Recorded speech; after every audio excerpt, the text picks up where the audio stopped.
Okay, we are live. It is 8 o'clock. It's Tezzmadethis and YouTube Connect, and tonight we've got, let me get my notes up, we have a special guest. It's the first guest ever for one of our Saturday streams, and we'll bringing him on in just a moment. Later on, we'll have, well, a secret. We're going to unleash a secret. And we'll see where we go. We'll interview our guest, and we'll do some news for. I've got some great news. So we'll just get straight into it, I think, and bring in our guest, and that is. Here he is. Hi, buddy. Hey, so it's Steve, 8-bit RetroReFix from the group. And how long have you been with the group, Steve? How long would you say? I would imagine it's about 4 or 5 months or something like that now, is it? Maybe a little bit longer.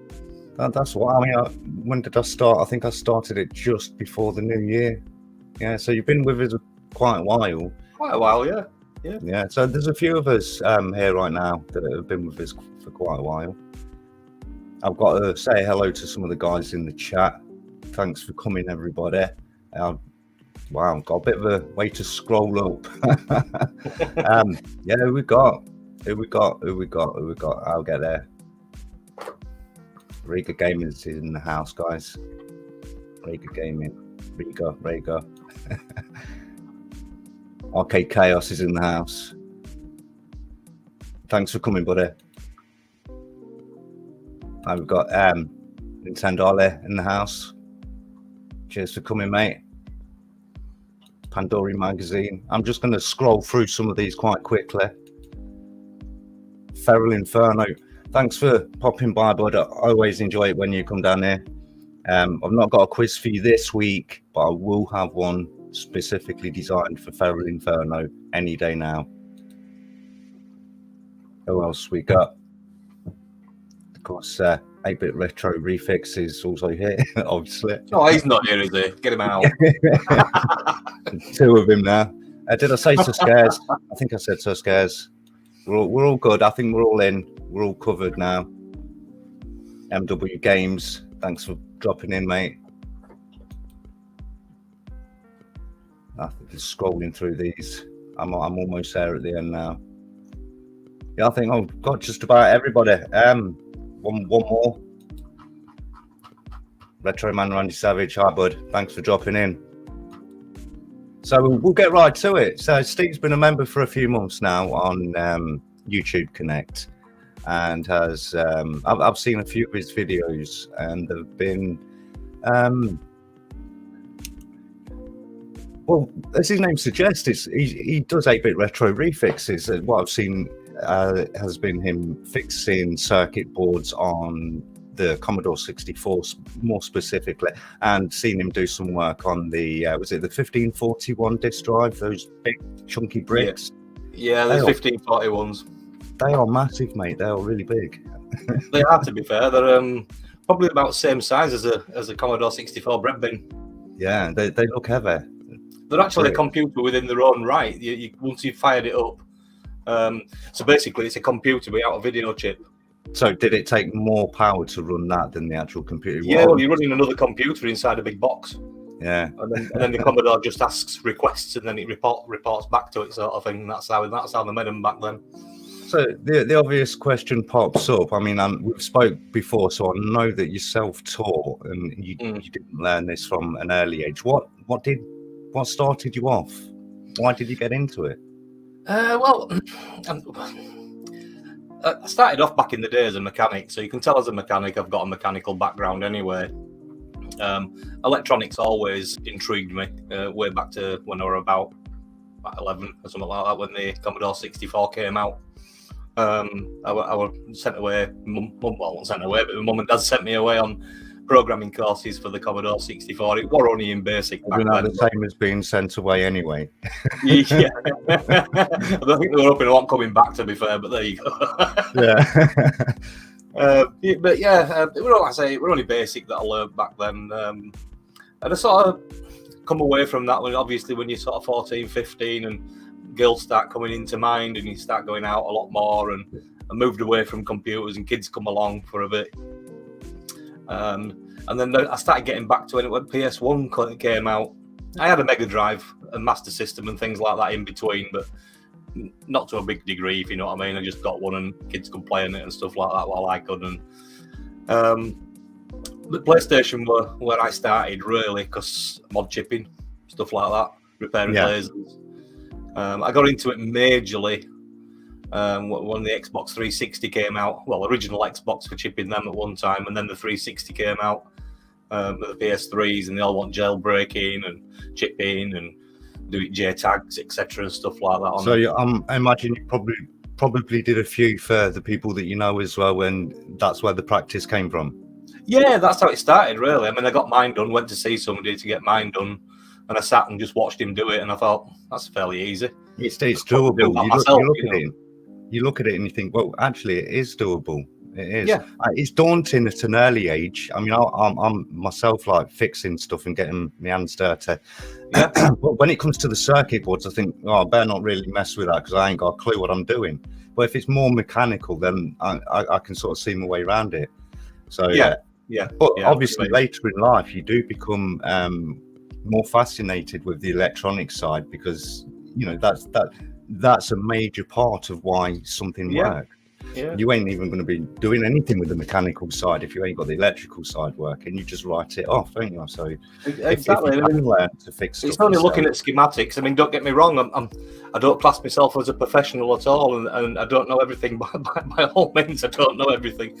I'd have to look a resistor value up, looking at the stripes and things like that on it. I'd have to look at what components do. But I can sort of read the schematics and see what's going on. And you can see what reaction you're supposed to be getting out of a transistor or something like that. And you can measure the measurements, and if it's wrong, then you change it, don't you? And that's how you sort of get into it and start doing it. Like I mentioned earlier, I went to Xbox 360s back then. I was doing a lot of repairs. I looked after about 4 or 5 game shops for the repairs, so getting nearly 10 consoles a night to be repairing. So were they paying you for that, or? Of course, yeah. So did you consider it as a job option, or was it just a side gig and always? Well, all that dropped off as soon as the Xbox One come out, so it wasn't worth doing, sort of thing. It was nice to do it as a sideline on top of your normal job. And somebody said to me at that point, then, why don't you make videos on it? So it all slowed down a bit at some point when the Xboxes and console business sort of left, and they got better at making their consoles. I mean, have to fix them. The 360s, you could just unlock the drives and flash new firmware onto them. Yeah. Once you unlock the drive, you could get the drive key because the drive key is married to the motherboard, and without that, I'm aware that you can do quite a bit with most of the Xbox software. The later ones, they stopped all that. They blocked it. The chips wasn't rewritable. You couldn't get into the chip at all, period. Yeah. The only way to do it would be to either do a reset glitch hack on it or a JTAG, and then get the key vault out of it for all the information, and then change the motherboard in the disk drive. Put a new one in there, cost you 50 quid. Hence your name then. You went backwards rather than carrying on forwards with the newer technology. You started to concentrate more on the Commodore scene and the Sinclair Spectrum scene. That's it, yeah. I mean, obviously when the Xbox One came out and the 360s just dropped away because they were notorious for breaking down anyway, weren't they? Yeah. And the Xbox One came out and they were pretty good. But all that security followed through with the Xbox One, where you couldn't get to the software in the drive to find out the key to be able to hack it. Do you know what I mean? Yeah. They still haven't been able to get into it, and they still haven't been able to JTAG them or No, it's a difficult one, and it's something that you have to keep up with on a weekly basis. You have to make sure all your updates are up to date, else your stuff ain't in line and it ain't going to work with what's going on. Yeah. So you got to keep it all in. It like I say, it is a weekly thing just to keep a chipped PlayStation and so on going these days. Yeah. So I think what we'll do is, I kind of missed out on the news because I got straight into quizzing you a little bit there, but we'll talk to you a little bit more about that later. What I wanted to do is I wanted to bring up some YouTube Connect news and get your thoughts on it. You've obviously been around the group this week and seen a couple of the posts. Did you see Tezz's post about it was a joke? It was a joke post. Did you see that? I don't think I did. I think I missed that. What was that? Well, I urge you to go back to the group and have a look. It's a sad tale about how Tez has to give up his. I did. Sorry. Yes, I did. Yeah. Very funny. It is. I think that's probably one of the biggest posts of the week. It got a lot of attention. Of course, being the admin, I get to see all the stats in the background, and that post was something that took off quite well. I've just seen some names in there. Hey, look at that. So some names in the chat here. Gaming Grandad has popped by to see us. Hi, buddy. Thanks for popping by. Gaming Grandad, you all right? Babst Arcade's in. Hey guys, you should check out Babst Arcade's channel. He does a what was it? The YouTuber of the month. He does his version of YouTuber of the month and gives his reasons why. It's quite good stuff to check out. He knows his Spectrum stuff. This guy. From what I've seen of his videos, he does a lot of modding and so on, or he uses mods for his Spectrum. I didn't think, did he say something about Spectrum Plus 2 or something like that? He's got all the latest stuff anyway. So if you're a Spectrum guy and you want to keep up to date with what's going on, go and check out Babst Arcade's channel. I don't have it in the description below, but if you want to drop your link on here, and with anybody else in the chat, of course, drop your links. It is a community stream, so I don't mind if you drop your links. Yeah, go for that, guys. Who else have we got? Yeah, I think I'm just about. Oh, there he is. Yeah, Spectrum stuff. Every system, really. I suppose it was just the Spectrum stuff that I came across when I was watching recently. You see, I watch all the videos, Steve. I watch all the videos on YouTube Connect, even though not all of them I understand fully because I don't align with everybody else's alignments. We all align differently in some ways. Like, so, but I do enjoy all the content. What I enjoy about it the most is seeing people like trying really hard. That's what I like. I like people showing their little bit of life, their little slice, their little corner. That is more interesting to me than some studio set production YouTube thing, like where somebody's telling you about the latest film.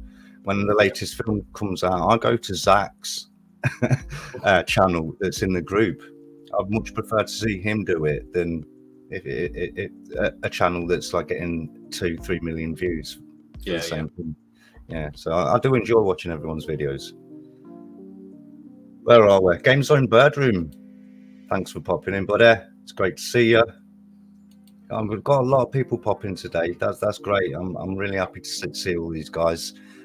We are going to move on to what we got. Sample questions. It's a get to know Steve times, and I've got a bag of sample questions for Steve. He doesn't know about these ones. I did give him a few questions that I would be asking, but he doesn't know about these ones. And these are basically just baseline questions, Steve. Are you ready for these, mate? Are you ready? Go for it.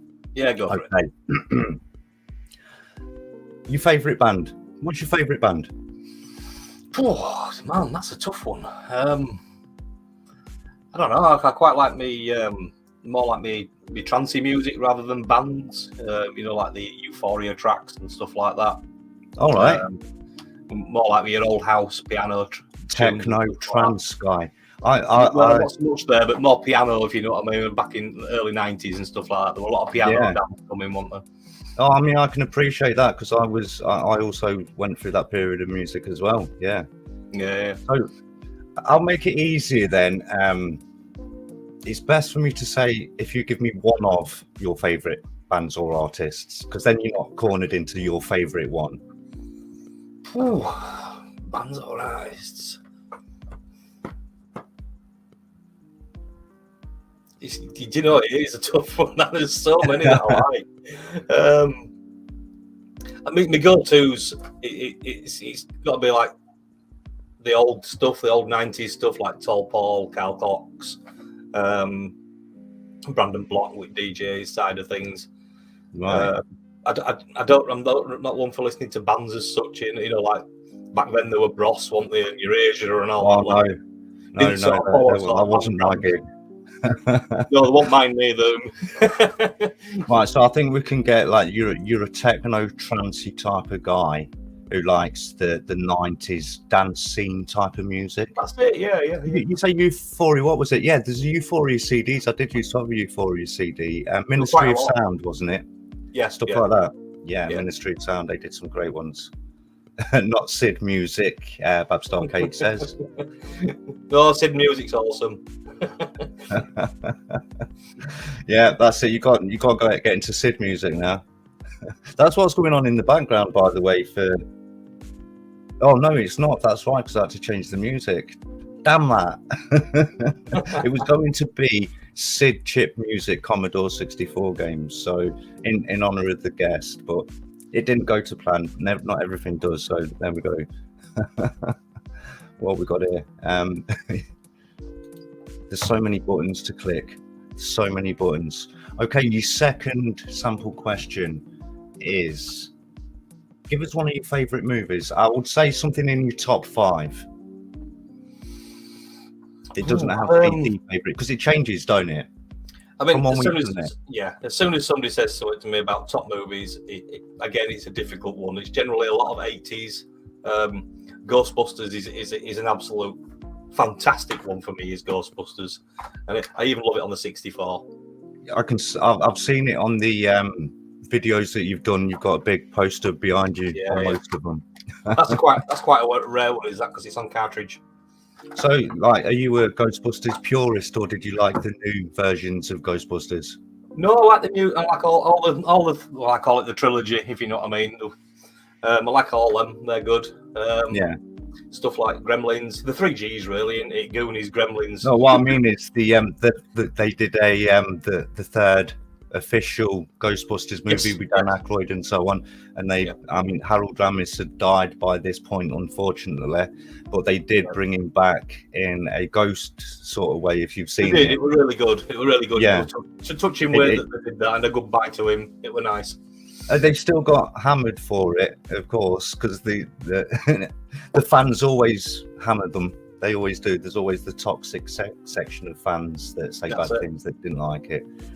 What have we got next? Least favorite food. What's your least favorite food, Steve? Salads. Say that again. Salad. So you don't like your salad cream and stuff like that with a bit of salad? No. Nothing to do with salads. Anything else? Peas and carrots, and that's your lot. You don't have salad on your sandwiches? No. Does it actually repulse you, the thought of eating salad then? It does. Wow. Can't stand it. It's like you might as well go outside and chew on a dog leaf, haven't you? See, that is I choose these questions to be divisive. You see, there's going to be those guys that are going to say, what's going on there? It's like, I don't like cheese. I just don't like it. And when people say, well, you don't like cheese, you don't like pizza. And I say, well, I have to scrape all the stuff off the pizza, but I like it. I just don't like it with the cheese on it. And they just, what? It reminds me of Lost Boys does that, doesn't it? How can a million Chinese people be wrong? They're only noodles, Michael. Yeah. Okay, I'll move on to another one. This is one for the speed freaks, really. What's your dream car? If you could afford it, what would you have? At the moment, if it were going to be just a practical car that I want at the moment. Yeah, something that you can legally drive on the road. I mean, you can't have your big rally stuff. Apart from the big, like, Lamborghinis and stuff like that. I mean, I'm like the affordable car that I'm looking at. I'm quite looking at the Teslas at the moment. I'm quite like the like of them. Do you have some sort of hybrid now, or are you fully? No, mine's just a little Peugeot 207 inbred. Right. Yeah. I think, like, obviously the hybrids and electric cars are the way of the future. It'll be thrust upon us at any time by the government anyway. So yeah, it already is. I mean, I work. My normal job is I work for a vehicle leasing company. We've got two sides. We've got cars and we've got wagons. And there's roughly about 250,000 vehicles on our books. But all the new car orders that are coming in and things like that, a lot of the petrol and diesels are getting cancelled due to chip shortages but yet all the electric cars are coming through. Right. How does that work out? Well, I mean, it's obviously mandated. You would think they wouldn't be coming, wouldn't you? You'd think they'd been. Well, exactly. I mean, it's obviously something that the government have mandated, like to try to get on the environmental list. Between the lines, yeah, that's what I reckon. I mean, to be honest, I can't argue with it because, like, people choke on car fumes every day, so it's not nice. And if we could go electric, if it was viable, I'd definitely be in favour of that. So, no, you know, I've got three more really divisive questions. So I'll throw these at you quickly. Star Wars, Star Trek, or both? You can choose any of them because I like both. Star Wars. DC Comics or Marvel Comics, or both? I'm not really into them. Well, I'm saying I'm not into them superheroes, but when I was younger, I went into Spider-Man, Hulk, Superman, the main original ones. So if you had to go between Spider-Man and Superman, who would you say took your most attention as a kid? As a kid, Superman more than Spider-Man, but it was very close. Right, okay, that's brilliant, mate. Well done. I'll put you in the DC camp with the rest of us then. The next one, and this is probably the one that's going to get the chat room going. Commodore versus Spectrum.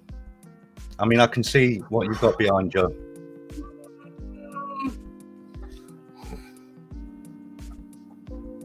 Commodore. Yeah, some people call it the bread bin. I know one or two people that call it the bread bin, and would like. I asked somebody what would you do with a C64, and they said it'd make a good doorstop. The one big and they are bulky at the end of the day, you know. Yeah, well, it was my first. I went with the VIC-20 first. After I think we had a G7000, and then. Yeah. Well, it wasn't really ours. We just borrowed it. My dad had borrowed it from a friend for a while, and then he bought, I should say, a Atari 2600, and we had like basically 10 games for that we played constantly. And then after that, when I got my own sort of place with the missus, I went to the VIC-20, and that was my first computer. I was just fascinated with. How those are the days that you used to have. What was it? You remember Curry's and Dixon's? Yeah. You could actually go in the store and play with the keyboards, and you'd see what comes up on the screen. And your mate at school would say, like, type in 10 print TEZZ is cool, 20 go to 10, and it just pulls up the screen with TEZZ is cool, and you'd leave it like that, so everybody in the store would be able to know that TEZZ was cool. Yeah. So I was fascinated with the VIC-20 and then the Commodore 64 afterwards, and then I went. If you remember back then, you remember the instruction manual you used to get with it? With the VIC-20? Yep.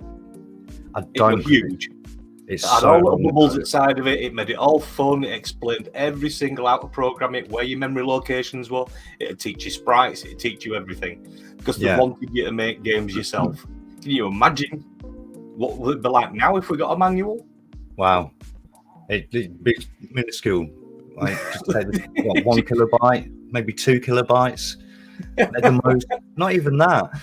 I mean, I love the VIC-20 and then the Commodore 64, so I went that way in the Amiga way. I would like bat for Commodore as well, but only because nobody ever bought me a Spectrum when I was a kid, to be honest. If somebody had bought me the Spectrum 128K, I might have been a bit different with that, because being 128K and having the tape deck built into it, like it looked and felt like a superior machine to the 64. I mean, the games weren't too much. I did have a 48K Spectrum, but that's a story in itself. It's not the rubber keyed one. Yeah, well, I'll tell you. Back in the day, I was same as you, Tez. I had the Philips G7000. I had a VIC-20. Commodore 64 came out. I had a VIC-20 at the time. My mate at school had a 48K Spectrum. So you can imagine that the 48K Spectrum graphics was far superior to the VIC-20. So he started pushing me at school to buy one, getting mum and dad to get me a 48K, which they did. They got me one for Christmas, and then we went back to the shop about 7 times, taking it back. And my mum got pigged off we're trailing back, and she put the extra money to and bought me the 64. Right. My mate came up to the house. I put Ghostbusters on. It screamed out Ghostbusters, and he sold his Spectrum and bought a 64. So that it was the SID chip that sold that then. Yeah, oh yeah, without a doubt. I mean, I remember back in the day, like they were raving about the SID chip back then in all the magazines, and everybody, even now, you can't discuss the Commodore 64 without somebody saying the SID chip every time. I mean, the sound studios were always after them. They still are after them and stuff like that. The sound studios, because of the analog sounds that you can get out of them and stuff like that. So they still are. I suppose you've got a few of them lying around, haven't you? I've got a few. I've got about 6 on this board, among a lot of other chips for 64. Retro Arcade Music Man is in the house. Hi, buddy.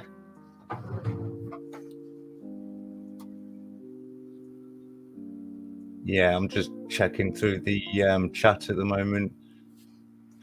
Well, so I suppose, those are the divisive questions out of the way.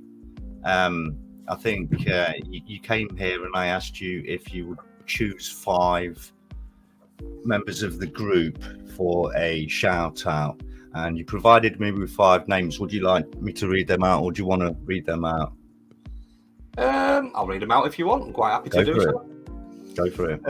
First shout out, I'd like to give a shout out to Paul Robinson. He's from RetroBait, so it's Retro B8. He does a lot of games reviews. You should watch his stuff. He's really, really good at what he does. There's also Martin at TheHobbyLodge. Martin does live streams with games with the Amiga, Commodore 64 at the moment. He's going all out at the moment with Commodore 64. He's buying all Cytronics games. He wants the full collection from Cytronics. And to be fair, I don't think he's far off. He also does other things like little miniatures where he's painting them up, modelling them, things like that. So he does quite a lot of good stuff, does Martin, on HobbyLodge. Scott at Sega Zombie. If you guys like your Sega stuff, go check Sega Zombie out. He's a good lad. Lee at Retro Chef. He does a lot with the swap shop and pulling a lot of YouTubers in to swap things between each other, and he interacts as well with the people in the comments box. If they want to buy something, they're quite welcome to stuff. So check Lee out as well at the Retro Chef, and have a look at some of his swap shops that he does. I'm sure you'll enjoy it. I've seen some of his. I went into his last swap shop. I didn't know exactly how it works, so I thought I'd just lurk around and see how it worked. So there's a lot of interest in it. Yeah, I think you did miss one guy there, and you did miss one guy. He's Mr. Funny. Ali, 16. You can't forget Ali. Bits and bobs. I did. Yeah. Shot past him there. Look, I was saving the best for last. Saving the best. For anybody that's watching, you can find the links for all these in the description below. I should have put this up earlier, so it does say. Yeah. So you can go to the description box below, and it has a link to everybody's channel that's involved in tonight's show and everybody that's mentioned. I think now it's about it's 8:30. We've been going for 28 minutes, but to me, it feels like 2 hours already. I'm boring you that much already. I'll get yourself off. I agree with you about those guys. I've seen a lot of their videos on the channel. Sega Zombie does a lot of stuff for the I go there for my Mega Drive kind of stuff. Retro B8, I won't mind a good chat with this chap, like, because he does quizzes, and I'm a big fan of quizzes. I've done a few myself on the channel. Yeah. HobbyLodge is the HobbyLodge. I've not really spoke to him too much. Just getting to know a few people now. 16 bits and bobs. Ali, obviously, he's been here around for a while, and you only need one of his videos to become hooked. And Retro Chef, obviously, is doing a lot of stuff lately, and this brings me to a bit of news. You guys, Retro Chef and his Retro 5 friends are doing on the 14th. They've got Dominic Diamond. Dominic Diamond appeared for the RGR lads last week, and this week is coming out for the Retro 5. So make sure you catch that. Did I put the link in the description? I didn't, but it's on it will be on the group, so have a look for it. I will update the description as well to let everybody know where it is. But if you do get a chance, do drop by and give those guys all your support. It should be a fun show, so we'll see how that goes. Yeah, it should be really good. Games master himself. I mean, Dominic Diamond is, I suppose, as his name suggests, a bit of a diamond. Like, everybody loves to interview him. I know he doesn't do an awful lot of them neither, so right. He's not easy to get on. So it's a coup for both sets of lads, and both sets of lads I know. So like, it's been great for them really. I'm quite happy from that. And of course, like on the 14th, I'll be there supporting the lads. Unfortunately couldn't make it to the RGR stream bits and bobs that night, but yeah, I'll support wherever I can, and I'll be there on that stream watching what's his name. Yeah, I'll be watching it. It's Retro 5. I forgot his name temporarily. It was a brain fart. Dominic Diamond. Yeah, I'll be there watching RetroReFix and the rest of the guys have a go at that. I think it's time to quickly bring in our secret weapon of the week, and that is Rega Gaming. And Rega Gaming, you're going to be happy with this one, mate. Rega Gaming has dropped in and helped us out, and he's come up with a segment, and we're going to go there now and see what he's got to say. Okay. Hey Tez, thank you very much. Hi everybody, it's me, Rega. I'm a Rega roaming reporter today. Yay! It's all good fun. So this little segment that the lovely Tez has allowed me to do each week, which is really awesome of him. Yeah, I've been scouring through the world of YouTube Connect, digging through it all, trying to find someone to do Rega Spotlight this week. So I've found the wonderful Megan Rose Art and Design. Her channel is absolutely beautiful. Honestly, you watch this girl, her artwork is absolutely stunning. It's very, very, very therapeutic to watch. You can watch her do all her drawings, and she does it in such a lovely vlog style. So, you get to see her do cooking food, and yeah, her drawings are amazing. Like, seriously, go and check her out. So she draws all sorts of stuff like animals and things, but she's a very traditional artist. So she draw it all on the paper or canvases, and they look absolutely stunning. So she'll start drawing something, and then she'll put in like what do they call it? A montage mode where everything goes really fast, and yeah, it's just so therapeutic to watch. And yeah, she's just a lovely, lovely, lovely lady. Really, really awesome. Really amazing. So go check her out, guys. Definitely. So yeah, that's my spotlight for this week. So if you guys have got anything, go down in the old chat below. Down in the chat, and talk about it and discuss it all and that. But who knows where I'll be next week? They put me all over the world. It's all good fun. And yeah, so back to you, Tez, in the studio. And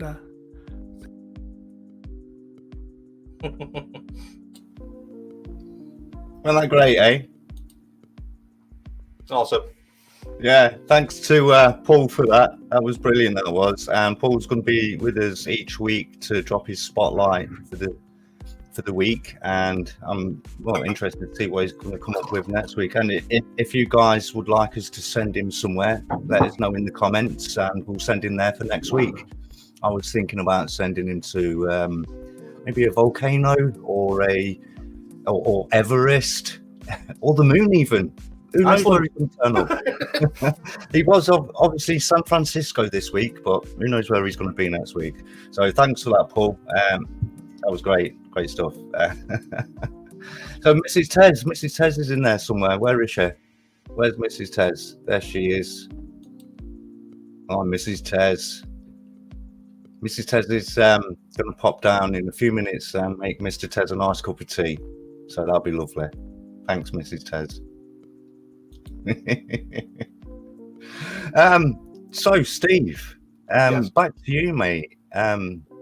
I've watched quite a few of your videos now, and I'm amazed at the precision. We did speak about it midweek. I'm totally into watching people fix circuit boards. I don't know why. It might be a midlife crisis thing. Well, I thought I'd ask you a few questions about your YouTube. Why did you start YouTube? What made you want to put your skills on YouTube and show everyone? I was saying earlier, wasn't I, when I just got into like the PlayStations and the Xbox 360s and things like that. Towards back end of the Xbox 360 life, somebody said to me, "I don't know why you've never put a YouTube channel up and just show people what you do." And I sort of thought about it and toyed with it in my head a bit and thought, who's going to watch me? Who's going to be bothered about the stuff that I do? I never even thought about it, and it sort of got halfway into lockdown. And I thought, you know what? I'm sat here 24/7, just messing about with the 8-bit stuff. And I thought, well, I'll make a video. I'll stick it up and see what happens. And I just started putting one up once a week, about every Saturday. Sometimes it's a bit hard if I've got nothing to do, nothing to repair, kicking around. So sometimes I might miss a weekend or something like that, or wait until something comes up. But yeah, that's pretty much why I started doing it. I wanted to start showing people what I did, and if they could actually learn something from what I do to fix their own stuff, fantastic. If anybody's got any problems with the gear, if you want to drop me a line, I'll quite happily talk you through and help you refix it yourself. If it gets to the end of it where you're still scratching your head and it's like I give up, I'll quite happily take it on for you and repair it as well. I wanted to try and do things on my YouTube as the laywoman or the layman terminology, as they say. So anybody could copy what you're doing. Given simple as that. You need the right amount of acumen to be able to do it. I wouldn't trust me doing it at the minute, but yeah. If you think you can have a go at that sort of stuff, if you're that way inclined, then I can see how following your instructions, which are quite clear, to be fair. Yeah. And it's not the Commodore 64 board, as daunting as these things look to people that have no idea about them. There is a structure to them. They are actually quite simple as long as you follow in the basic rules. You've got this, and other in your memory, and you've got glue logic which glues all together, and that's pretty much it. Like I said, with the channel, I could pull out the oscilloscope. I could show you all the waveform patterns and things like that, and how to do it through that way. But not many people have got an oscilloscope. I suppose also with the benefit of doing it multiple times, you kind of get a feel for what's gone wrong and what you can check first. I mean, a lot of the times you don't even need. I don't need anything. You come to me and say, "Oh, these characters are all going with. Oh, that's the kernel," or my keyboard's not working properly, or it's either keyboard or it's one of the CIA chips. My sounds all rough. Well, it's a SID, And when you've done plenty of them, it becomes second nature. Does that anyway? So what would you say from off the shelf is the shelf life of this Commodore 64 before things are going to start needing replacing? What's a good age for a Commodore 64? That is a tough question in itself. Back in the day, Commodore purchased MOS technology, which were a chip manufacturer. They did that because of the Z80 chip. They didn't want to really pay for the Z80 chip and the costs for that, so they bought MOS technology, and then they designed the 6510 processor for the Commodore 64, which basically is a Z80 with different pins do different things, but it's the same thing. The technology that they used back then for creating the chips actually deteriorates the chips themselves. So you can have a brand new MOS chip and it can sit in your cupboard for 40 years and you'll use it, it'll be dead. Yeah. Bill Hurd, the main engineer at Commodore, he's absolutely gobsmacked that these things are still running. They wasn't expecting it to last any much more than sort of like 10 years. So I suppose the message is to look after one if you've got it and keep it in the right environment, treat it like gold, really. To be honest, you can do that as well, and the chips can still die because it's just it's the aging process inside the chip. The aging process. I mean, these things do happen. That's just the way of the world with the electronics and so on. So I think you can change. You can swap things out. Like there's a SID chip now where you can get the ARM SID or the Swin SID, and it's an updated SID, a modern SID. You can get modern PLAs. You can get them for the kernels and things like that. You can use EEPROMs for them. The CIA chips. I think there's something new coming for the CIAs, and even like the memory. If you want to pull the memory out and put one of these little flash RAMs in, let's say that's modern as well. You see, so you can. There is modern substitutes, but not everything. No, I'm sure there is. I mean, you can put you can have a mod on it so you've got everything on an SD card. I've seen one of them knocking around on YouTube somewhere. Yeah. Where it's literally as simple for that as that, and you can also choose whether you want the loading time to be exactly the same as it was on the original machine, or just have it instantly bam into memory. yeah. I mean, if anybody's going down lines of any 8-bit computer, an SD card reader is the way to go for sure. Yeah. Don't get me wrong, I love putting the tapes in. I love hearing the sound. I like hearing the loading music and stuff like that. But to preserve these discs and tapes and stuff like that, an SD card is a good route. Yeah. And seriously, if you're thinking about one for 64, bite the bullet, spend the money, go to Gideon's website. He makes the ultimate cartridge and the full boards as well. He makes the ultimate boards where you can just slot it in. The cartridge itself does everything. We'll be here all night if I were telling you everything, but it'll emulate more than one SID. It'll emulate your disk drives. You've got Ethernet ports so you can control it with your PC. Right. You can go out on BBSs. You've got USB ports so you can plug it in. You can record your tapes into the cartridge, and you can record the tape images from the cartridge back to your tape. You can do that with discs. The list goes on and on and on with Gideon's cartridge or his full-blown motherboard. I've got a couple of cartridges. I do want the motherboard in time. Yeah. So after we've done this stream, if you update me and give me his link, I'll update the description for anybody that's interested in playing around with the Commodore 64 scene and maybe giving it a little bit more power, modding it, getting the bits and pieces sorted. Like a good place to start looking, I suppose. It is, yeah. I mean, I can just pop it straight down in the chat box for you if you want. Yeah, either way, drop it in the chat box because I do leave the actual chat open afterwards, so everybody can see what went on when they view the replay, so they can take the link from there, no problem.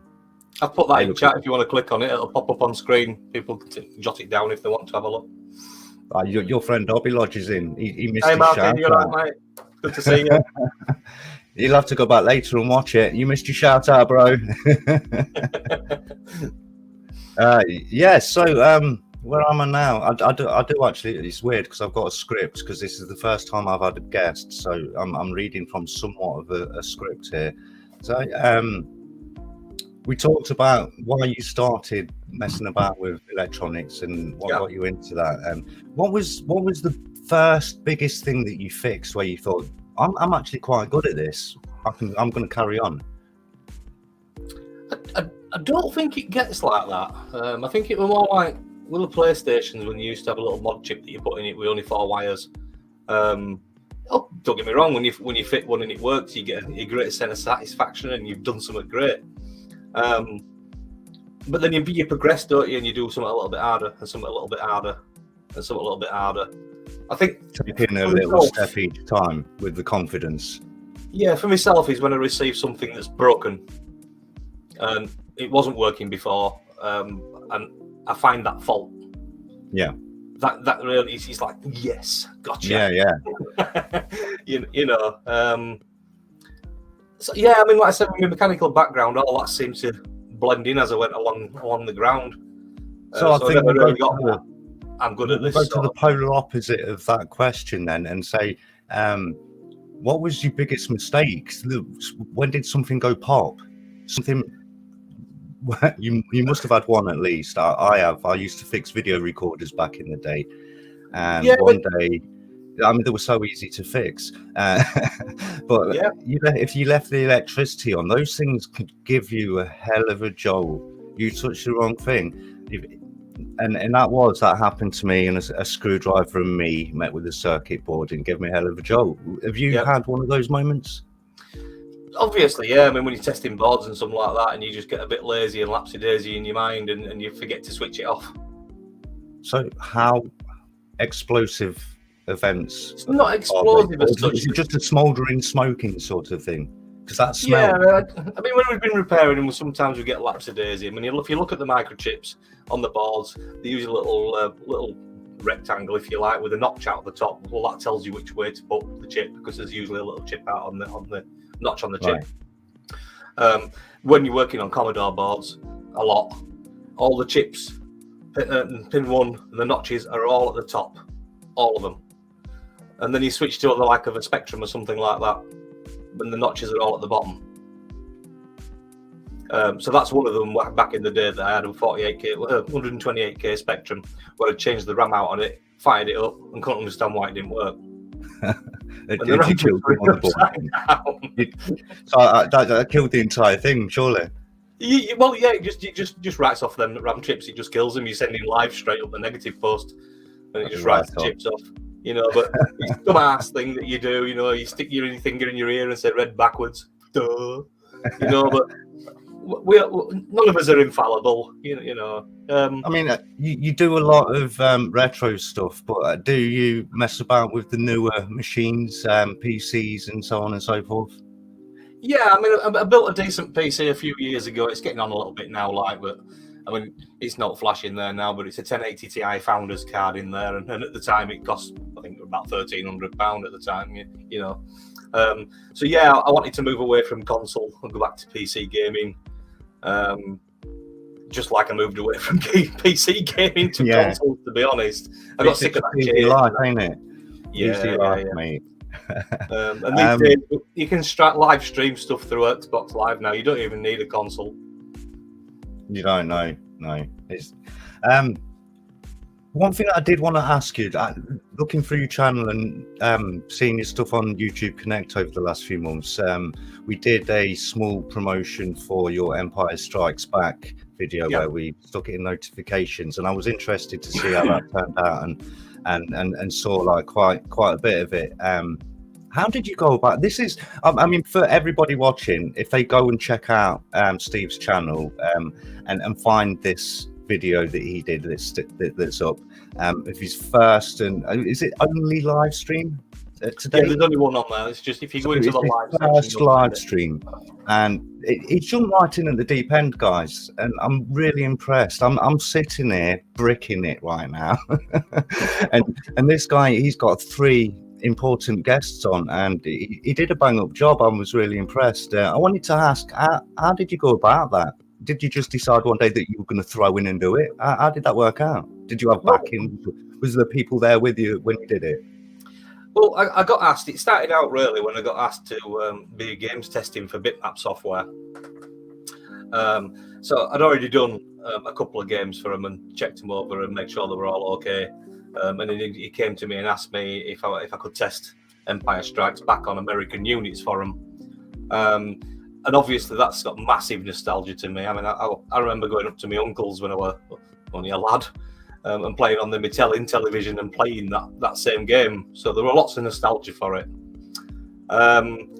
And because I'd been games testing, I was put into a Discord group where all the programmers and developers and stuff like that all sit and chat between each other and help each other out.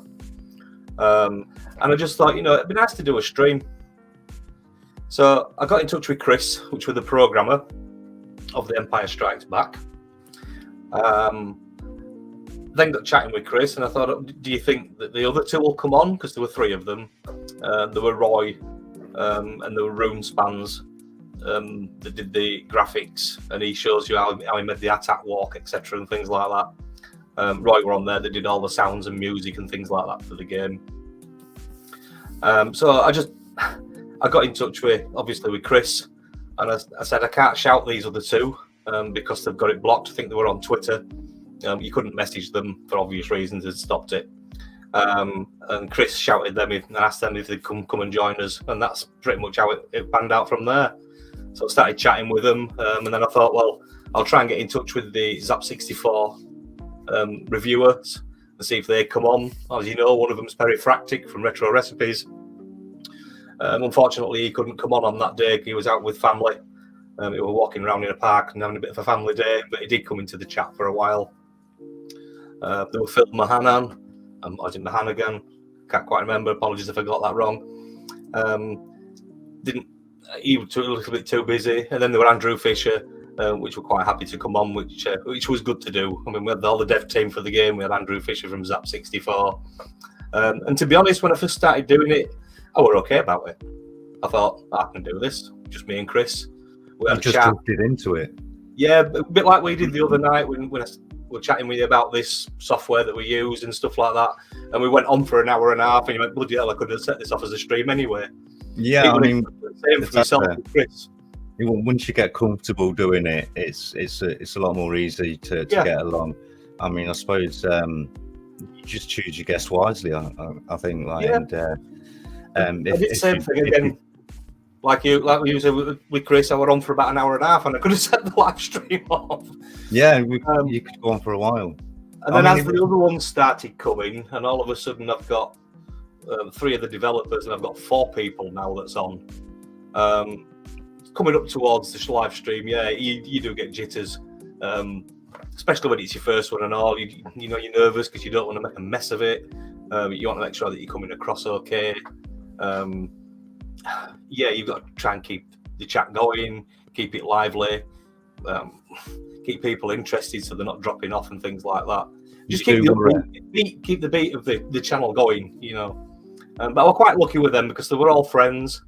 The 3 developers had never met each other in face-to-face. They'd only talked over MSN Messenger and emails. So it was really good for them guys to get together and have a bit of a chat. And obviously after the stream, they had a bit of a chat together as well in the background there. But I thoroughly enjoyed it, and I'd like to do another one, but we'll just have to see what comes up next. Yeah, I mean, I looked at your channel because I've never streamed with a guest before, and I really wanted to do it. I mean, I've got another ambition of doing a quiz type video where I'll need 2, possibly 3 guests. So I wanted to do it in the shallow end first, and then just have one guest, like unlike you that just went straight in and just bagged the whole lot in one go. In for a pound, you may as well jump in for a pound. It did seem confident. I thought, oh, here he goes. Like, what's happening here? But you managed and you pulled it off like as if you've been doing it for ages. So I was impressed.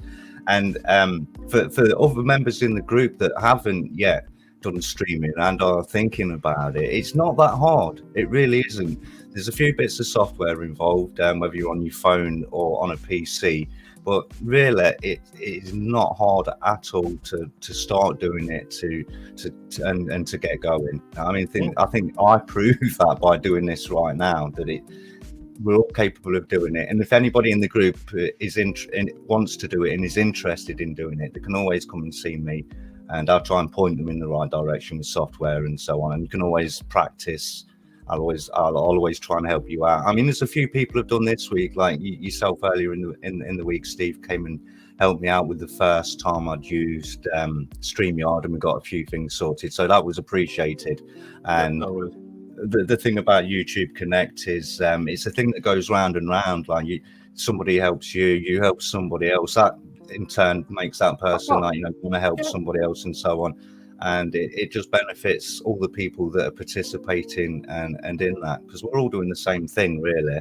I'm quite grateful for that, and it gives everybody, it should give everybody the confidence that it can be done.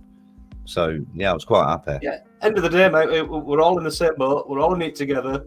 We'll all bail out together, if you know what I mean. Bail that water out if we have to all work as a team at the end of the day. I mean, I'm quite happy if any of you guys out there that want help or have questions, or if you want to give me advice on something on my videos, do so. Just get in touch. I'm quite happy to chat to anybody, help anybody, and so long as that's reciprocated and that's what we do when we all get on, well, I think we'll all have a good time, won't we? Well, that's the kind of atmosphere that I want to promote within YouTube Connect. Just a chill, relaxed place where if you've got the question, you can ask it, and there's probably somebody that will answer it. Now, I mean, we do have like a quite a varied bunch of people with like various skills already on the group, and between us, we can pretty much cover most stuff that you'd need to ask to begin YouTubing, to carry on YouTubing, to promote your content, and to eventually live stream like we've done and I'm doing right now. So it is all possible. Just noticed Retro Chef's in the house. Hey Lee. Retro Chef. I've lost the comments. There we go. Bring the comments back. Okay.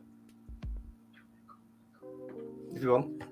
I'm just, it goes quiet because you start reading the comments, and like before you know it, it's like a minute of silence has gone by. So I'm trying to avoid we can't multitask. That's right. I mean, that's what I need Mrs. Tez for. Where is she? Is she still in the chat? Yeah, she needs to come down and do the she needs to do the chat stuff for me, so we can work as a team. Me and Mrs. Tez will be working as a team in the future as well. So yeah, look out for that. That might happen pretty soon. I think you should. I think next time, I think you should get your face on cam. Everybody says that. No, I need an haircut, mate. I really do. I'm not even considering. I know the feeling. Yeah. But yeah, I mean, I've not discounted the idea of doing that. It's just I never started with the intention of that being the channel. In fact, I never started with the intention of being Tez, the guy that promotes other people's channels. I just wanted to make a little place where we could all hang around and watch each other's stuff and whatnot, help each other out. But then it's nice to get that face to face. You get that one-to-one interaction when you're streaming and stuff like that. Yeah, I mean, I did feel a bit awkward about the fact that I'm just an avatar and you've come on with your video and so on. But I think we've just about pulled it off. I think it is. I do take that advice on board. You see, I'm not above the advice myself. Like, I do take that advice on board, and it is something that I would be looking at in the future as well. So, don't get me wrong. I mean, if you go back to my early days and my videos, they're horrible. Everybody's YouTube videos, the first ones are always horrible. But I were never in them. It was all my hands, because I didn't want to put myself on. I felt daft, felt stupid. But end of the day, just do it. Well, don't take much, couple of videos and you're over it.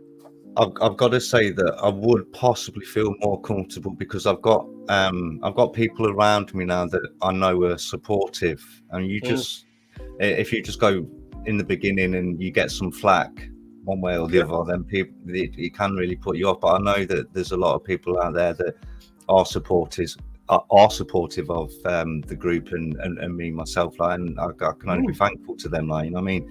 But yeah, one day I'll have to make it.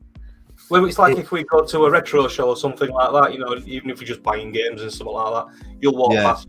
I'll have my t-shirt on anyway, but now you've seen me, you'd probably recognise me and go, "Hey, Steve, how are you?" And I'll be looking at you going, "Who's that?" Yeah, who's that guy? Unless I turn up and I look exactly like it. Unless you look exactly like your avatar. Exactly like it. It is possible. It is a possible thing in the future. I suppose I'd have to make it a big thing, like, and lead up to it. I'm not just going to like overnight do it. I don't think. It's one of those things I take under advisement, Well, one thing that I do want to ask you, and I don't think anybody on the group knows this about you, Steve, but you are. Did you say a scuba diving instructor? I was, yeah. I mean, I say I was. I am a trained instructor. The reason why I said was is because you've got to pay your fees every year, and if you don't pay your fees, you drop off the register, and you're not an instructor. Right, I see. And when you're not an instructor, you're not supposed to portray yourself as an instructor. Right, I get that. Instructor level now. So you have been in the past a diving instructor, and you tell me that you've been quite a few places in the world and gone shipwreck diving. Yeah, I mean, the first big one that I ever did were around about 2014, and that were called the Zenobia, and that were a big ferry that had gone down in the 80s, brand new, 10,000 tons in steel. Say that again. What was that? It was a big ferry called the Zenobia.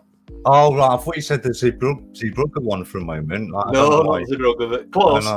Yeah, so 10,000 tons in steel it was, 104 articulated lorries on it, and one car, a Lada Reefer, brand new. It were captains. That went down, it's laid at 40 metres in the harbour, just near Larnaca. As you're coming in, landing in at Larnaca, you can look down and you can actually see the wreck under the water as you're coming in. Is that clear? But yeah, that was fantastic. That's one of the top 10 wrecks. Is that one of the world wrecks? The other stuff that I've been out in Red Sea, I've dove around in Agada, Sharm el Sheikh. I can't remember most of the names of the wrecks now. There's been that many, to be fair. Salam Express is another one. The Thistlegorm, that was bombed on a World War II ship. The Germans were looking for Queen Mary, and on the way back they saw the Thistlegorm parked up near Agada, and just hit it, and they hit it so hard in the middle, about 3 a.m. in the morning, that it split the ship in half straight away and dropped it straight down. It blew 2 locomotive engines off the deck, about 60 to 100 meters away from the wreck. That's how much the explosion impact it had on it. Jack Cousteau has actually found that one. So yeah, Red Sea is beautiful. Red Sea is absolutely fantastic. You can lay at 40 meters in 30 degrees of water. See, I find it fascinating because, I mean, most people's hobbies extend to collecting. I collect key rings, for example, and there's no danger in that. Quite obviously, I might, but your hobby's an adventure. I mean, that just blows the mind. Just it does. It's an adventure. Have you done anything like the lake diving in the UK, cave diving type thing? Yeah, there's quite a lot of quarries around the UK. The old sort of slate quarries. There's one at top of Wales called Dorothea. That's about 120 meters deep. There's another one at top of the lakes called Hodge Close Quarry. That's known as Britain's scariest caves because a lot of people died there. It's very tough to get into the quarry. There's no phone signals or anything like that, so if anything goes wrong you can't ring anybody or anything. That's 40 meters, 35 meters down, and then you go into the old mining shafts, and about 180 meters into the shafts. That's terrifying. It's all experience. I mean, I've got 2 tanks on my back, I've got a couple of tanks on my side. You know, you've got spare masks in your pocket, you've got spare you've got everything doubled up on your. Oh yeah, so it's super safety. You know? I mean, that's obviously the number one thing is safety. So, yeah, it is. It's even though you know that you've got all that gear and you've got the backup as well. It's still a terrifying thought to be under the water in a cave, and I don't know. It baffles me, mate. I'm sure you love it. It's a nightmare for me. There's no difference between being underwater in a cave and underwater in a wreck. Yeah, I suppose so. Oh, one thing I did want to ask. So these wrecks that you go to visit, you need licenses to go and visit them, or do you just rock up in a boat and dive in? Obviously, these are major historic protected sites. Yeah, so when you go on your trip, that's all arranged for you before you go. Like there's a Nobia in Cyprus. I went to a dive centre and they took us out, and it were all done through them. It's all recorded. You're not allowed to go with crowbars and stealing bits off it and things like that. I don't like that. Souvenirs and stuff. You should leave things alone for other people to see, you know, rather than destroying it and ripping it in bits. So yeah, that's pretty much all done. But if there's a wreck there, you can go and look at it.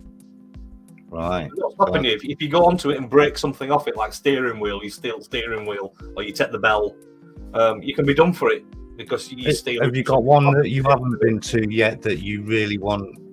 Is the more big diving in the future? There's 2 things I'd like to do. I'm just trying to think of names of them now. I'd like to dive up at Iceland, with the 2 tectonic plates either side, so I can get to see the aurora lights as well. I think a night dive with the aurora lights, with all the aurora light shafts coming through the water, it'd look beautiful.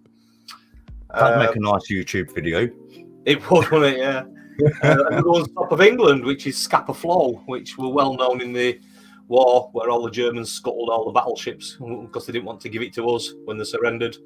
And they're all littered up there with German battleships. So I'd like to do Scapa Flow. That's hard because it's very, very cold. Very cold, yeah. I appreciate what it's like at the top of Scotland anyway. It's rough waters. It is a hard dive, but I would like to do that. Yeah, is that like sort of the top of the divers kind of list then? It's one of the bucket list checklists, yeah. Other than that, there's places like Truck Lagoon, which is Micronesia. if you go underneath there and you look, the visibility is easy over 100 meters. It's that crystal clear. There's a lot of aircraft like Spitfires laid on bottom of ocean bed, and a lot of wrecks and stuff like that, as again from World War and stuff there back then. So yeah, I've got a lust for rust. A lust for rust. That's the first time I've heard that. Is that a common saying amongst divers then? The lust for rust.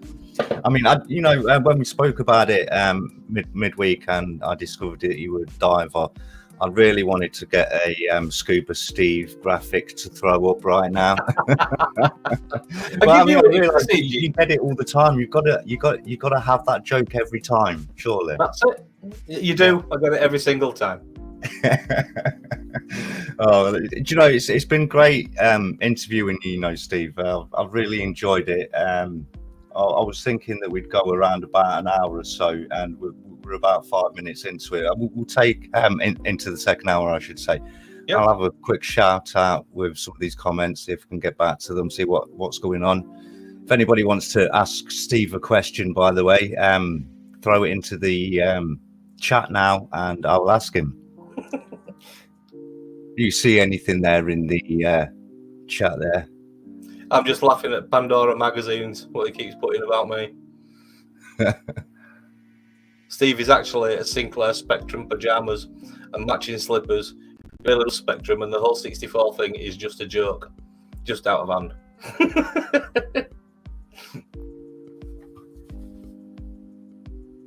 I've got to say, Games Effects, he's been in the chat and he's been throwing people's links up, which has been great.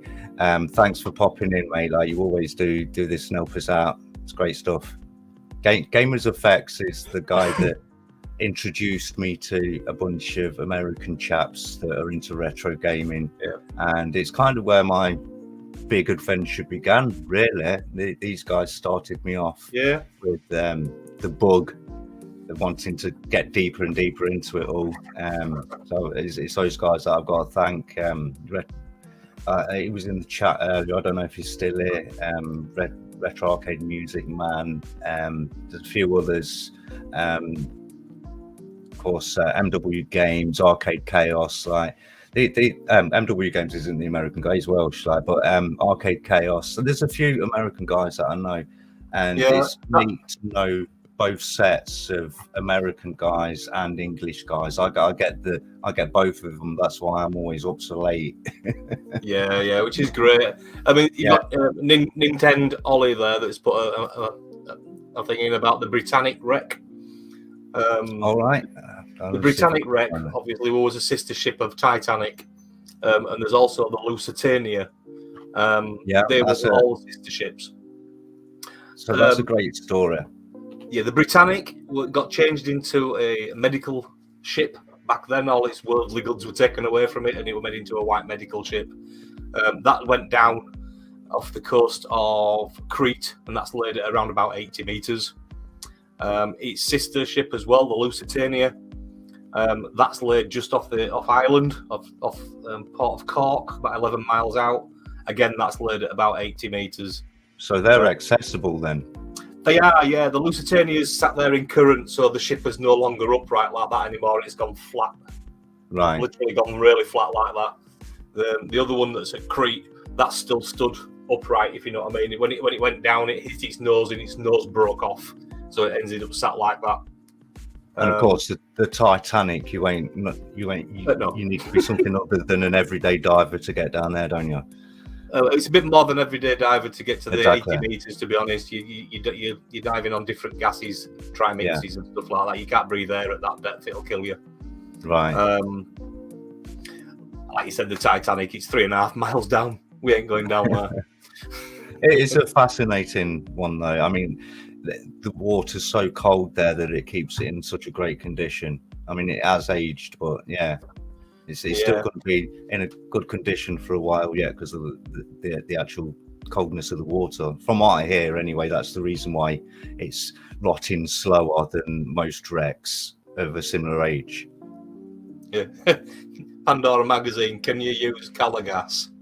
I'm presuming that's for the diving. Well, you can if you want, and you'll have a good trip, but you might not come back. How deep do you have to go for that? Anything over, 60 meters, they say on air. Anything after that, then you're risking death. Jack Cousteau, obviously, founder of Scuba. Some of their guys went down to 100 meters. When you start getting nitrogen narcosis at that levels, it makes you drunk without feeling pissed. It's just, and you can pull that Rega out of your mouth and, oh, what's this thing? Don't need that. Ooh. But yeah, 60 meters on air. After that, then you're starting to venture into breathing different gases. Retro Arcade Music Man says, tell Steve I'm waiting for the Commodore 65. You can get one of them. Look on eBay. They're always popping up. They're usually about £45,000, but they do pop up on eBay from time to time. It does exist. I've heard of the Commodore 65. It is an actual thing. It is, yeah. It was a prototype that never got made. There were only a few that got made. They've made a new one now, though. A new company's made it, called the Mega 65. It is backwards compatible with 64 as well. What do you think of the Mini 64? I seen that on sale the other day and wondered whether it'd be worth buying. They're not bad. I did have one back when they first came out, and then I swapped it out and got the full-size Commodore 64 Maxi, which is a far nicer machine. But yeah, they're a good little system. If you're starting out in the retro scene and you want to play some Commodore games, yes, of course, you can fire it up on your PC and run them. Excuse me. You can run emulators, but there's nothing beats the real feel of having it sat there in front of you. And I know it's not a real machine; it's still an emulation machine, but you've got more. No, I mean that's true. I know a lot of people that do own the actual original machines, but they won't play them unless they absolutely have to, or are making a video that is highlighting them. The rest of the time, if they're playing games, they'll be on the emulator or on Steam. They don't actually play these systems as much as they would like to. Side to that myself, I will run on the original equipment. I will play games on all the original equipment. If I'm going to do, if I want to do capture and things like that, of course, use the Commodore 64, the Commodore 64 Maxi. You've HDMI. It's easy, isn't it? Straight into your capture devices. Yeah, I mean, you're right though. There is a certain, I don't know, it's a nostalgic buzz about using the original hardware. I don't know if you've seen Ginger Hippie's videos, but he does a lot of the original hardware videos. He's gone through a few bits from they're fascinating to watch it done on the really old machines. I just wonder that overuse of them is going to break them, so that people hang on to them and go the emulating route on some occasions. I know if you don't use them, you lose them anyway. Yeah, I mean, I know if I had a system, I would probably not use it at all. I'd be in the cabinet nice and tidy and clean to show off. But on my computer, I'd have the emulation version of any game that I wanted. That's the way I'd do it. Of course, I mean, you risk running these machines and you're getting them hot and getting them cold, and things go pop from time to time. I mean, it was only the other day that I was testing a game on the Amiga 1200, and that's running on a 1084 monitor, and it was fine. And then I switched it on the other day, and I've got screen lines right across the screen. So something's gone wrong in the monitor by switching it off. Yeah. And these are things that you've got to face with running retro computers. You've got to be able to keep them up and keep them going. But I see there is different sets within the community that do different things. I mean, there's collectors, there's people that collect the actual machines, there's people that collect only the games, there's people that, like me, really enjoy the games, but I've only got a small selection myself, and rely on emulation. And then there's what I call the purists, which you're obviously one of, that will use the original hardware. And I mean, it's how would I put it, admirable in a way for somebody like me. I wish that I'd got into that sort of thing early days, and I feel that for somebody like me, it's a bit late in the game to be retro collecting, so to speak. Because never too late. I'd have to go back an awful long way, as you say. Too late. And the prices now, they seem to be driven by rich people rather than people like ourselves. They're making big money by inflating the prices on some of these games. It's all without a doubt on at the minute. Yeah, without a doubt. I mean, you go back let's say 5 to 7 years ago, and you'd be picking all this stuff up. Commodore next to nothing. Amiga 1200, you pick it up for maybe for 30 quid, 20 quid. Amiga 1200s, you'd be paying 20, 30 quid for. But like now, they're nearly put 450, 500 pounds for an Amiga. You couldn't even give some of these things away. People can literally considered it junk. Yeah, I don't want that. It's old. It's old. That's it. I mean, I gave my Master System away and 2 Amigas, so I do feel your pain. I know what that's about. We've all done it. We've all been through it. So, what do you have, like, before we finish up? What do you see in the future for Steve and his YouTube channel? Just growing, really. I just want to grow it. I want obviously everybody's aim on YouTube is to get monetized. I've not done it for money. It would just nice to get something back from the monetization, so I can put back into the retro stuff to carry on. I have explained in the past videos that you can have that ambition to be monetized. You're not going to get a whole lot, sure. No, not at all. There is pocket money to be had for sure that can help you, go towards your new bits and bobs, soldering irons, for example. Well, exactly. I mean, it's like at the moment, what I've got coming up at the moment. I said to you, I went on with Bitmap. I've also been sponsored by PCBWay. So I've got a video coming up soon. Well, I've got to do it where I've got to build the motherboards, and that's one of the motherboards from PCBWay, and that's for the Commodore 1581, which that's the 3D printed drive that I've done myself for it. Bit of glare on there, I don't know if you can see it. See, that's even more technical than I thought. I mean, you're getting into realms of 3D printing now, Steve. Yeah, well, I printed that one, and I went for another different colour because I wanted to see what it was like. So I've got a red and white one. I've got these boards now. I've got all the gear now to build all that up and create myself a brand new Commodore 1581 disk drive. These things are very expensive on eBay. You're looking at probably £400 or £500 or £800 if it's boxed up and stuff like that to find one of these drives now. So they're going absolutely crazy. So I wanted to recreate my own. So that will be a video that's coming up probably next month or so. So we'll look forward to Steve's next video then, because that looks quite. So they look modded cases basically for older hardware. I say older hardware. I mean, you've got the actual board that you're going to be putting into it. Yeah, well, it's a brand new board. It'll be all brand new parts. The only thing that there isn't, I can't remember. I think it's an 8520 CIA chip that came out of the Amiga 500s. That's a proprietary chip. That's the only one that goes in there. The rest are freely available. So other than that chip, it will be a brand new build, including a brand new 3.5-inch floppy drive from a PC, which you can convert straight over to the Amigas anyway. That's quite easy enough. So that'll be a fresh build. That'll be a video that's coming up, and that'll be the start of my sponsorship for PCBWay as well. So it'd be interesting to see what you do have coming up. Like I say, I'm a big fan of your work. You do good stuff as well. I mean, I don't know why, but I can put one of your videos on, and is it a man thing? I'm just fascinated, and I'm held by the green circuit board. You put the green circuit board there, and I can't move or avert my eyes. I need to know what's wrong with it now. When you start off and say this is broke and I'm going to fix it, I'm invested straight away, thinking, well, what's wrong with it? How's he going to fix it? So I travel with you on the videos, and I think a lot of people do, and it's a great line, or niche, I should say, to be in. I have seen other people that do this on the internet, and you're just as good as they are at presenting and doing the videos and showing what you can do. So it's great to have you at YouTube Connect. It's you're exactly the type of YouTuber that we'll look for, and I can only hope that you'll do well and have good luck in the future, Steve.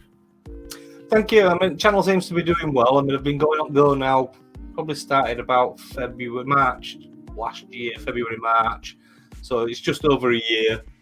Probably about 15, 16 month maybe. I'm up at about 620-ish subs now, which is quite good. That's not bad at all. That's not bad at all. It's getting there, and I can see it growing, and it's really touching that it is. People want to see what I do. Well, there is a community of retro fixers out there. I mean, this is obviously how like you get a lot of your information and bits and bobs through networking with a few chaps that you know that do the same type of work and same type of things. And it's only going to grow.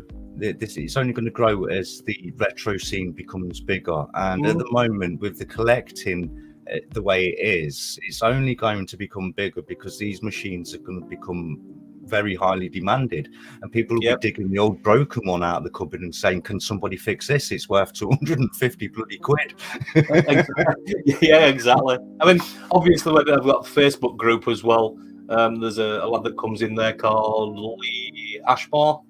I got chatting with him, and like I showed you on the disk drive, I had the badge man make me some new badges for the front. That's why it looks almost original as a badge. But I was talking to Lee, and he spoke to me about something else for Commodore 64 called the Sidekick. No, I've never heard of it at all, and he builds things like that. So he's just sent me a Sidekick over. That's the Sidekick. All right, so it looks like a floppy. It looks like a floppy. Obviously, you've got button controls on the front. You've got the disk drive ports at the back. So it's like an SD card reader as well. That'll do that. It also come with another cartridge with it, which looks quite funky with it being the purple case. And I think I don't know. I need to look into these things, to be honest. And I think that has to have a Raspberry Pi circuit board put inside it. I'm not sure if that one does as well. And then there's an adapter as well, so I can use it on the Commodore 16 as well. You can see cartridge port there. It's a lot smaller than the other one. I'm presuming, if Lee, if you're watching, you need to send me some information on these stuff, mate. But yeah, that's the other one for the Commodore 16. But once I find out about that stuff, obviously I'll make a video and show you guys what all this stuff is about. It was earlier in the week, like you did show me around the room where you keep most of your collecting bits and where you do some of your work.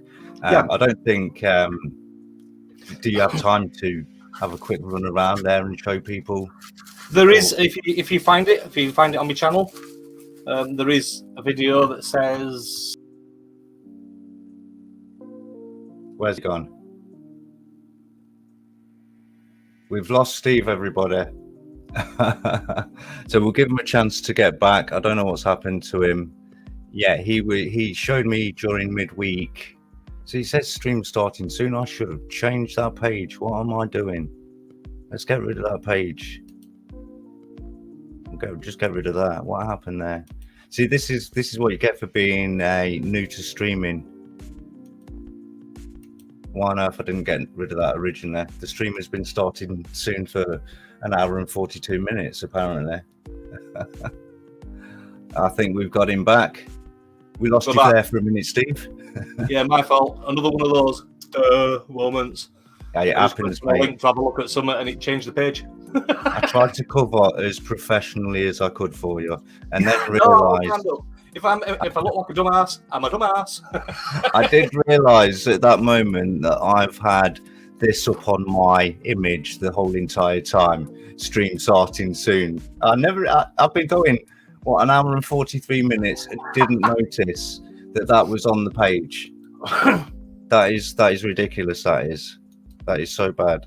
I was originally going to go to that page, but obviously I underestimated how I'd be able to use StreamYard, and it didn't work out for me the way I wanted it to when I eventually went live. So now I'm better prepared for next time that I do go live. So, and I might actually get the full version of this at some point. It would be worth it. It would be. I could see the. I think it would be. I mean, I've not myself yet, but I think to remove the StreamYard and put your own emblem up there, and to tailor it to how you want, and have a picture in the background, it just streamlines it a lot more, doesn't it? Yeah, I mean, it's worth it, and a lot of us use it. So, I mean, I can't discount it as it's one of those things. it advertises itself because the amount of us that use it. So what can I say? I'd probably get it at some point in the future. Yeah, Depends how many people come to the stream. I don't even know how many people I've had on the stream today. Don't forget, guys, to leave a like. It lets me know roughly how many people were here. At least how many people liked it anyway. Yeah. I mean, that's why I said about being monetized. You know, it's not to make money. It's just to save you money. I mean, it's like you were just saying about this SteamYard now paying for it. You know, it'd be nice if you had a little bit of something coming in that would just cover that, wouldn't it? Yeah. I think you said right. A lot of people would do it that way. A lot of people that I've spoken to recognize that they're not going to make bags and bags of money, like unless they put like, you know, it's a total job if you do. Like, you ain't got time to put that in. Like, but there is a little bit of money to be made, and they would put that towards the channel, whether it be a new microphone or subscriptions to stuff like the software that we're using now and Photoshop sort of bits and bobs. That's the kind of thing that I'd use it for, to make everything look a bit better. I mean, I'm not going to put it up because it's like the A500 Mini. It were an absolute awesome piece of kit. That is, it is absolutely fantastic. I've not done a video on one. Why? Because everybody's done videos on them. You know, but the A500 Mini, it is an absolutely awesome piece of kit. It is. I mean, I think that there could be a revisit video. One thing that I found is a bit lacking is the newer that you can add games to it. We all know that. What are the next set of really good games to add to it? It comes with its own set of how many is it? 50 games? Is it? I think it's about 30. To be fair, is it 30? 25. It says on the front. 25. See, that's a lot less than you'd hope for, but there again, it's obviously they could only get the licensing for those bits and bobs. To be honest, it's wide open. You can put your WHD load on it, and you can run everything. Yeah, exactly. Just on the update now, so you can run the ADF files, which is an Amiga format. Do you know what ADF stands for? Say again, AVF. ADF. No, I don't know. Amiga disk format. Oh right, Amiga disk format. Yeah. So if you get an image down like a floppy disk image, it'll have ADF on the end of it. It just means it's an Amiga disk image, really. But it'll run all them as well. There is people making operating systems as well. So when you put the USB stick in, it boots from the operating system, so it boots up into a workbench just like your A1200 does. So does it play A1200 games? What's the deal with that? It plays A1200 games, the AGA games. It plays a CD32 why is game. it confusingly called the Mini A500 then? Well, I think they did it for compatibility, to be honest. Yeah. An Amiga A1200 AGA chipset is pretty much close to like a CD32 anyway. It's basically the same architecture. So it wasn't difficult. If they could make the A1200 stuff run on it, the CD32 would run it on it anyway. But I suppose it's a bit like the Commodore 64 Mini and the Maxi having the VIC-20 mode in them as well. Yeah. I think Maxi does. Does the Mini have that as well? I'm not sure. Somebody in chat would probably know. The Maxi definitely has. I mean, if you could buy the VIC-20, and that was a VIC-20, and it had the Commodore 64 mode as well in it. Or if you buy the 64, it has the VIC-20 mode in it as well. They just change the default mode and change the colour of the case, to be fair. So I mean, it is interesting to know, because I didn't know whether it played the A1200 games, but because I've got a bunch of them that I can access straight away, and although I could emulate it at any time, it seems off. There's something off, whether it's the timing, the speed of the game. Something is always slightly off where it comes to the Amiga emulation stuff. It's always slightly off. It's never exactly the same as I remember it. So I wouldn't mind getting it onto the actual Amiga sanctioned stuff, the real deal stuff, and seeing how that plays on there. So that does interest me. The A500 Mini does look like one of the things that I would purchase. It's in my wish list at the moment, along with I was talking to Pandora magazine about the or what was it? The big joystick things. I want a double arcade joystick gaming setup. Yeah. So I'm after one of them in the near future. That'd be fun. Yeah, so I've got a lot of things on the wish list, but not enough money to pay for it. It's like everything else. It's always the case. It's like an Amiga 4000 that costs about $3,500 now, but I don't think I'm going to get to one of them just yet. So, I mean, I've really enjoyed myself tonight, Stephen. It's been great getting to know you, mate. Yeah, it's been good, mate. It's been good. I've enjoyed it. Enjoyed it myself. I've not had a chance to read too much of the chat because, I mean, we've been going at it like hammer and tongs, really, with the conversation. But I hope you guys in chat have enjoyed the stream tonight. I will be having guests on every other week, I should imagine. If I can, you guys in chat, you're not safe. I'm coming for you guys next. I hope you enjoyed yourself, Steve. For coming on for the first stream, it's much appreciated, mate. I needed a willing victim, and you hardly stepped up, mate. You did. Thank you. Thanks. Always happy to help. Like I said in the stream earlier on, if you get any guys that's in the chat there, if you check my channel out, you'll find my email address. You'll also find the Facebook group as well if you want to come in and join there. And if you want to ask me any questions, I'll quite happily help you. And obviously, if I know. If I don't, I don't. That's always the case. It is. If I don't know, I'll find out. That's it. Not everybody knows everything. That's what Google's for, mate. Yeah, of course it is. And the YouTube Google knows everything. Yeah, so it's been great fun having you on tonight. And what we're at now, we've been live for about an hour 50. So it's about right to cut it off now. And it's been great to see you guys in chat. It's been great having Steve on the show. We'll be doing it again next week. I'll be letting everybody know the details. Rega will be back with another pick of the week, and we'll have another 5 picks from our new guest, whoever that is.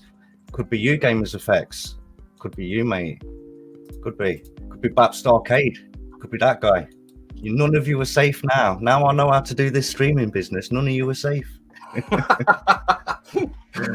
Right, and Steve, it's been great fun. I'm just going to drop the link for the Facebook into the chat because somebody asked for it. Say that again. I'm just going to drop the link for the Facebook group. There it is. Link. Yeah. Like I say, yeah, anybody drop the links in the chat. It is a community stream, so I don't mind if people put the links. I can't put that in the chat. Can you? If I send it to you. Hang on, say that again. You're going to... I've sent you a link on the private chat in Steam if you can bring that up for them. Right, okay, I've got that. Let me copy that. Because it lets me post anything, don't it? Yeah. So here, I mean, you did send one, the Ultima 64 thing. I didn't catch that at the time. Right. Let me just. I've got the Facebook link that you've just sent, and there's the Facebook link to Steve's Facebook. You can always check him out in the group as well. His channel link will be in the description box, and I urge you to go and check out that video where he shows you around his room. Some of the stuff he's got, it's proper interesting. I could have chewed your ear off that night, mate, like asking you about all those bits and bobs, especially that giant Commodore thingy bob that you've got wearing away in the corner. So yeah, go and check out Steve's stuff. Check out his future videos. It's nice to have you as part of the group, Steve. What can I say? It's been good fun. Thanks everybody for coming. I'm going to end the broadcast now. See you guys later. Bye. See you later. Bye.